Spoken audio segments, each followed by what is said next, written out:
ठीक है, आज हम शुरू कर रहे हैं चैप्टर 4 जिसका नाम है carbon carbon and its compound. English में क्या बोलेंगे बेटा? इसका नाम है कार्बन एंड इट्स कंपाउंड। थोड़ा सा कम से कम इंग्लिश का नाम तो जानना जरूरी है कि इसको इंग्लिश में क्या बोलते हैं। कंपाउंड्स मतलब क्या होता है? यौगिक और कार्बन का है। तो सबसे पहले आपको पता होना चाहिए कि ये जो कार्बन है, तो कोई बताएगा कार्बन धातु है क्या? धातु कार्बन एक धातु। अच्छा, देखिए यहाँ पे सबसे पहले लिखा है कार्बन धातु है और इसका प्रतीक है C। बिल्कुल, ये याद रखिए, कार्बन एक नॉन मेटल होता है। लेकिन आपको आश्चर्य होगा ये चैप्टर में पढ़ेंगे कि कार्बन और धातु होते हुए भी इतना इम्पोर्टेंट है कि आज के डेट में मुझे अगर आप सर्च करें हमारे यूनिवर्स के ऊपर, अर्थ के ऊपर की जितने भी चीज़ें बनी हुई है मैटर्स है, उसके अंदर मुझे लग रहा है 80% चीज़ें ऐसी हैं जो कार्बन कंपाउंड होते हैं। इसीलिए क्लास 11 में पूरा आपको ऑर्गेनिक केमिस्ट्री मिलेगा जो सिर्फ और सिर्फ कार्बन के बारे में। इसीलिए चैप्टर 4 जो क्लास 10 में इसमें थोड़ा सा एक ब्रीफिंग दिया गया है कि कार्बन होता है क्या, इसको हम कैसे पहचानते हैं। तो कार्बन हमारा क्या एक और धातु, इसका सिंबल क्या होता है? Capital C। ठीक है, क्लियर लिखा है कि सर्वोत्तम तत्व कार्बन भू प्रॉपर्टी में खनिजों के रूप में 0.02%, यानी कि हमारे धरती के अंदर in the form of minerals खनिज के रूप में ये कितना परसेंटेज है? 0.02%। ये सवाल पूछा सकता है। तथा वायुमंडल में कार्बन डाइऑक्साइड के रूप में, आपको पता है CO2 के रूप में ये 0.03% उपस्थित है। यानी कि इन जनरल मिनरल्स के रूप में कितना है? 0.02%, और इन द फॉर्म CO2 कितना है? 0.03% उपस्थित है। इसके अलावा देखिए सभी सजीवों, पौधे और जंतुओं का शरीर भी कार्बन यौगिकों का बना होता है। देखिए अभी मैंने कहा था 80%, हम जितने भी सजीव या निर्जीव है जिनके जो बॉडी की हम बात करते हैं वो भी आपका किसके बना होता है? कार्बन यौगिकों का। अब इससे अंदाजा लगा लीजिए कार्बन कितना इम्पोर्टेंट होने वाला है हमारे लिए।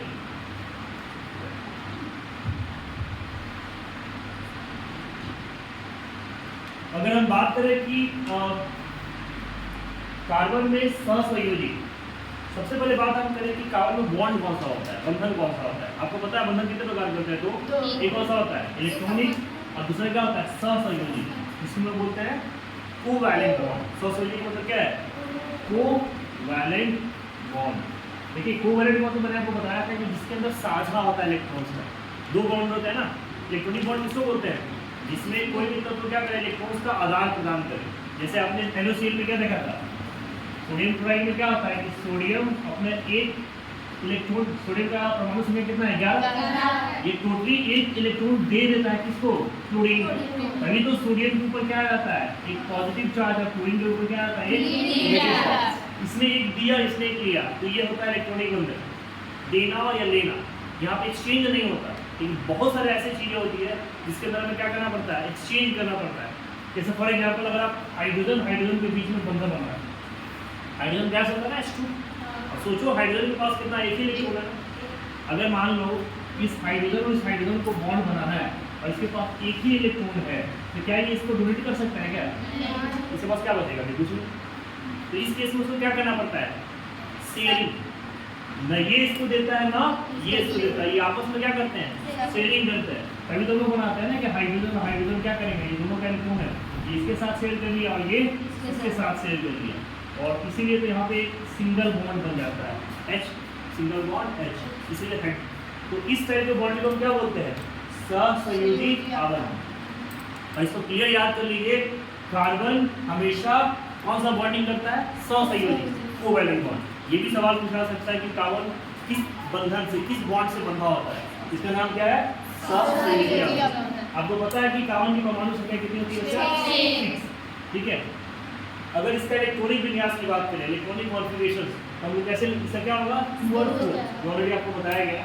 या इसको ऐसे भी लिख सकते हो 1s2 2s2 2p2, है ना।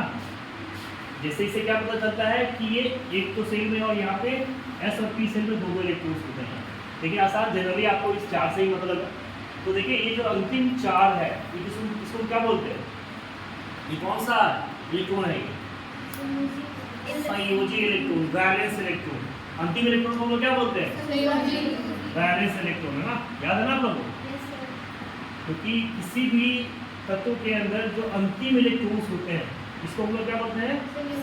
संयोजी इलेक्ट्रॉन। तो ये जो 4 है ये हमारा वैलेंस इलेक्ट्रॉन, शॉर्ट में इसको वी भी लिख सकते हो, वी नॉट ई, ये सिंबल होता है, V for valence, E for electron, या फिर संयोजी इलेक्ट्रॉन आप कह सकते हो। और यही वो 4 संख्या है जो किसी के साथ पार्टिसिपेट करता है, क्योंकि जो संयोज करने की संयोजन की क्षमता होती है किसमें होती है?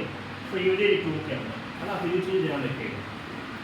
अब एक बड़ा इंपॉर्टेंट सवाल है, ये पहला सवाल भी है और इसका उत्तर भी हम खोजेंगे कि कार्बन उत्कृष्ट गैस विन्यास कैसे प्राप्त करता है। ठीक है, मतलब कार्बन जो है ये इलेक्ट्रॉनिक कॉन्फ़िगरेशन के 2 और 4 का जो कॉम्बिनेशन है ये प्राप्त कैसे करता है। ठीक है, क्योंकि देखिए होता क्या है, आपको पता है कि किसी भी चीज़ को हमने बताया है ना, क्या स्थायी होने के लिए उसको क्या करना पड़ता है? अष्टक संयोजी बनाना होता है, लेकिन इसके पास टोटल 4 है। अब 4 का मतलब देखो क्या है, टोटल हाफ, 8 का आधा होता है ना 4। तो क्या ये संभव है कि किसी को अपना 4 इलेक्ट्रॉन दे दे, या किसी से 4 मांग ले? भाई कोई 1 या 2 दे सकता है, 4 कौन देगा? आधा कौन देगा? कोई नहीं। इस केस में कार्बन के पास ऑप्शन ही नहीं है कि किसी इलेक्ट्रॉन को शेयर कर पाए, ट्रांसफर कर पाए। इसीलिए कार्बन जब भी करता है तो क्या करता है? शेयरिंग करता है, कि कभी भी किसी से ले नहीं सकता, ना ये दे सकता है। इतनी एनर्जी है ही नहीं कि ये क्या करे, किसी को ले या दे। That's the reason they are always sharing. और ये हमेशा क्या बनाता है? Covalent bond. देखिए क्या लिखा है, कार्बन चतुसंयोजी है। कार्बन 9 तो 4 इलेक्ट्रॉन खोकर, जिसकी हम बात कर रहे थे, धनायन, और न ही 4 इलेक्ट्रॉन प्राप्त कर विनायन आयनिक बंधन बना सकता है। क्यों नहीं बना सकता? क्योंकि देखो अभी हमने बात किया ना, 8 का आधा 4, इतना एनर्जी है ही नहीं हम इसके पास कि कोई नहीं देगा इसको, है ना।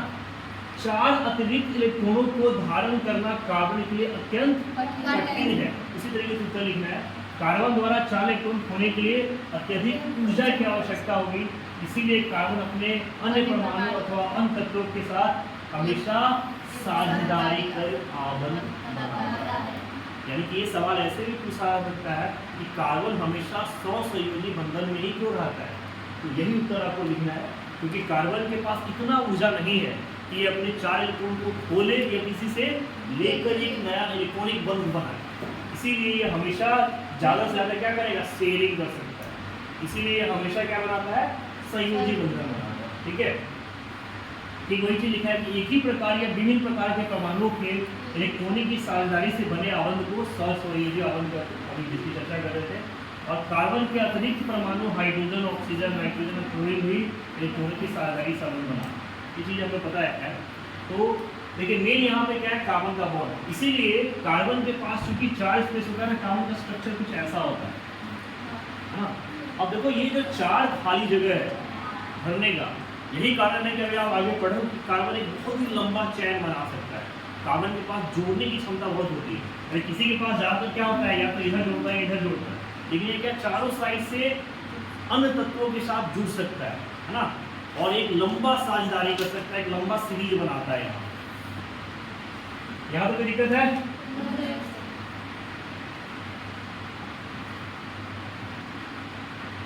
देखिए कुछ एग्जाम्पल्स हैं हमारे सामने सहसंयोजी बंधन के, जिसके बारे में चर्चा कर रहे थे। मैंने हाइड्रोजन का दिया भी था।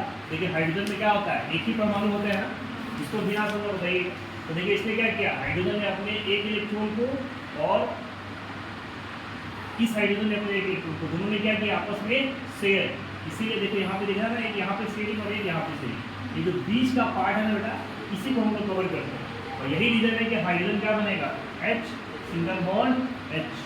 ठीक है, ये बॉन्डिंग क्या हो जाएगी? H सिंगल बॉन्ड H, और ये H2। तो देखिए यहाँ पे क्या किया? साझेदारी हुआ है, इलेक्ट्रॉन वैल्यू है।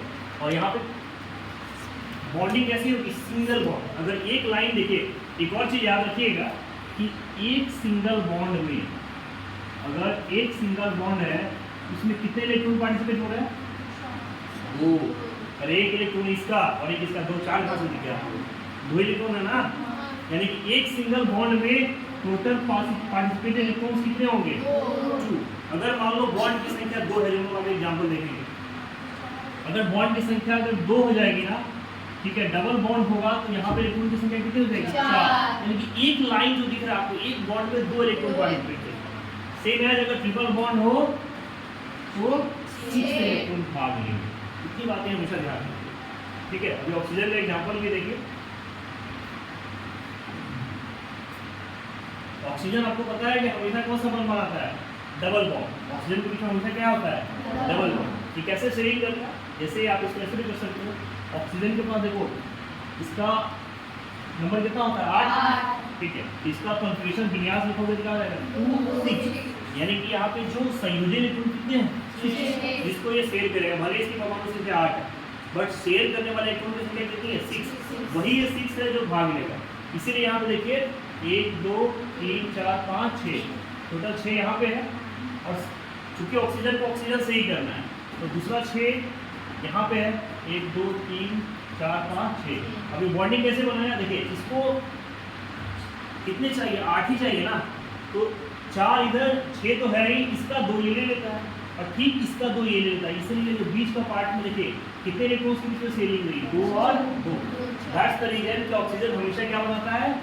Double bond. यानी कि ऑक्सीजन आपस में जब भी जुड़ेगा हमेशा डबल बॉन्ड से ही जुड़ेगा, हमेशा, यूनिवर्सली, ठीक है। इसी तरीके से ट्रिपल बॉन्ड में नाइट्रोजन का दिया है। नाइट्रोजन का देखिए कितना होता है? नाइट्रोजन की परमाणु संख्या कितनी होती है? 7।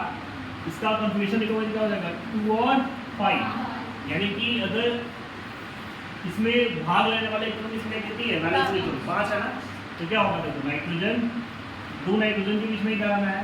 तो इसके पास 1 2 3 4 5, ठीक है। मान के चलिए इस इलेक्ट्रॉन के पास 1 2 3 4 और 5।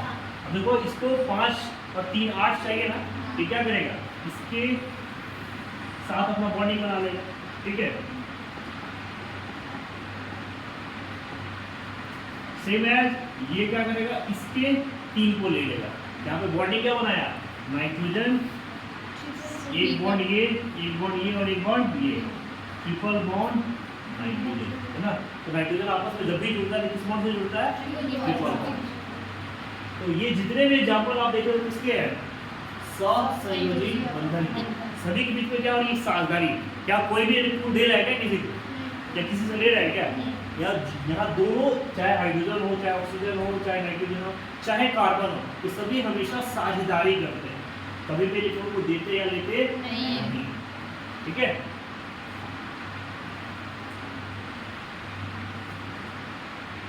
अब देखिए ये जितने भी आपने एग्जांपल देखे तो वो सेम अणु के बीच में, सेम इलेक्ट्रॉन के बीच में। एक एग्जांपल लिया गया H2O का, डिफरेंट के बीच में, है ना। यहाँ पे देखिए 2 अलग अलग है, हाइड्रोजन और ऑक्सीजन, तो इशू नहीं है। अब ये एक सजाने का क्रम है। आपको मैंने नाइट में भी बताया था कि बस एक अरेंज करने का तरीका होता है, दैट्स नॉट अ डिजाइन। ये आपको खुद से जब प्रैक्टिस करोगे तो आपको समझ में आ जाएगा किसको किस साइड रखना है। सिंपल सी बात है, क्योंकि हाइड्रोजन 2 है, ऑक्सीजन 1 ही है, तो ऑक्सीजन को हमने बीच में डाल दिया, हाइड्रोजन को दोनों साइड रख दिया। अब देखिए ऑक्सीजन की परमाणु संख्या है 8, यानी कि 2 और 6। हाइड्रोजन के पास 1 ही इलेक्ट्रॉन होता है। तो अब बताइए इस ऑक्सीजन को 8 पूरा करने के लिए कम से कम 2 इलेक्ट्रॉन के और मिले चाहिए ना। अब इसको एक हाइड्रोजन अगर साझा भी करेगा तो 7 ही तो होगा, इसीलिए कम से कम 1 हाइड्रोजन और देगा तब जाकर उसके पास 8 होगी। दैट्स द रीजन कि ऑक्सीजन 1 है लेकिन हाइड्रोजन कितना चाहिए? 2। अब इसको सजाने का सिंपल तरीका है कि भैया ऑक्सीजन है 6 चाहिए, तो मान के चलो 2 2 4 2 6, इसके इलेक्ट्रॉन को हमने दिखा दिया, है ना। सेम है, हाइड्रोजन को ले लिए, एक हाइड्रोजन इधर, एक हाइड्रोजन इधर। अब हाइड्रोजन को देखिए, हाइड्रोजन बनाता है डबलेट, तो 2 करने के लिए उसको क्या चाहिए? शेयरिंग इसके साथ। लेकिन चलिए हम ऑक्सीजन के लेते हैं तो 6। अब ये क्या करेगा? अगर एक साथ बनाना है तो ये जब तक इस दोनों के एक साथ में नहीं लेगा तब तक क्या बॉन्डिंग बन पाएगी? नहीं बन पाएगी, है ना। तो इसका मतलब क्या है कि एक इलेक्ट्रॉन इसके साथ बॉन्डिंग बना रहा है और एक इसके साथ बना रहा है। तो इसका मतलब ये है कि ऑक्सीजन की बॉन्डिंग कुछ ऐसे बनती होगी, है ना, ऐसी कुछ बनती होगी ना। और इसीलिए H2O का ये फॉर्मूला भी होता है, इसका जो स्ट्रक्चर ऐसा कुछ होता है, वो सिंगल बॉन्ड H, वो सिंगल बॉन्ड H2O। अब देखिए यहाँ पे शेयरिंग हुआ, किसी ने किसी को दिया क्या? नहीं दिया, ठीक है। तो इस तरीके से जरूरी है कि एक बार हम 1, 2, 3 आपस में जुड़ के सहसंयोजी बंधन में पार्टिसिपेट करते हैं।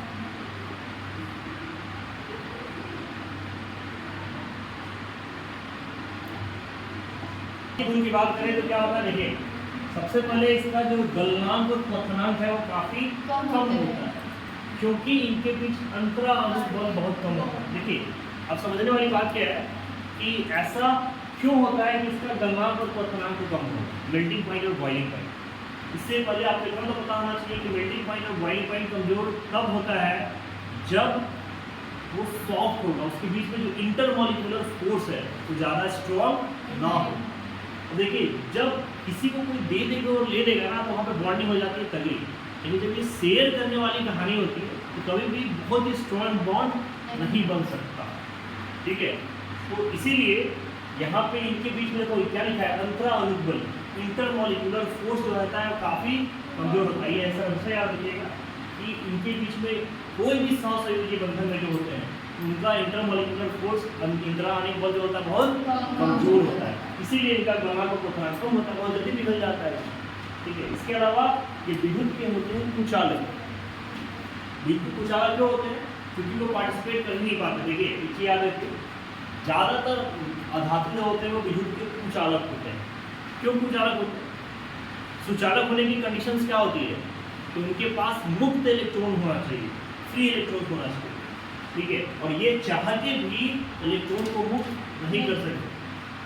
आपने नाइट में सीखा होगा, भूल गए तो हम बाद में बताएंगे कि आपको कैसे मुक्त इलेक्ट्रॉन को पता करेंगे, मुक्त इलेक्ट्रॉन कैसे होता है। मतलब याद रख लीजिए, क्योंकि इनके पास मुक्त इलेक्ट्रॉन ना के बराबर होता है, ये नहीं होता है, इसीलिए क्या होते हैं, कुचालक होते हैं, जितने में बात होती है, ठीक है। और इनके बीच में कोई आवेशित कण नहीं होता है, यानी कि इनका मेल्टिंग पॉइंट, बॉइलिंग पॉइंट, गलनांक क्वथनांक क्या है, काफ़ी कम है, काफ़ी सॉफ्ट है, चूंकि इंट्रा में बने। इसके अलावा इनके पास जो इलेक्ट्रॉन है वो क्या है, वो हमेशा फ्री इलेक्ट्रॉन्स नहीं पाए जाते, इसलिए क्या होते हैं, कुचालक। इस कुचालक नहीं होते। यहाँ तो कोई इशू है क्या? मैं कल की क्लास में बताऊंगा आपको कार्बन की सर्वोत्तम